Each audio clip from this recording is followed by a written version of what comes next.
Si Laetitia Casta a bien malgré elle déclenché une levée de boucliers contre tous ceux qui s'exilent, force est de constater que les taux d'imposition pratiqués en France à l'encontre des stars paraissent pour beaucoup abusifs. Je crois qu'ils partent parce qu'ils étouffent, parce qu'on les empêche de réaliser leurs rêves. Et les stars, c'est les gens qui rêvent. Ils ont besoin de rêver. Ça va avec leur métier, ça va avec leur profession. Les grands footballeurs, ils rêvent de gagner. Les grands acteurs rêvent d'être connus mondialement. Et c'est normal. Quand vous payez 26% de plus-value dans une opération, c'est acceptable. Quand vous payez 80 et quelques pourcents, c'est inacceptable. Il faut savoir que la vie d'une star ou d'un artiste ou d'un footballeur, c'est très éphémère. Ça dure quelques années. Et le succès n'est pas garanti. C'est pas comme des immeubles avec des loyers qui tombent. Là, on a du succès, on n'en a pas. On peut avoir du succès une année, on n'en a pas une autre. Et ces gens, quand ils ont du succès, on leur prend tout ce qu'ils ont.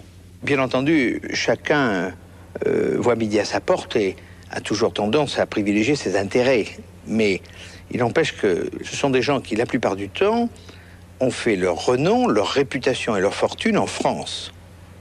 Donc je suis toujours choqué quand je vois que pour eux, la France est bonne pour leur rapporter de l'argent, mais pas bonne pour qu'ils contribuent aux dépenses publiques.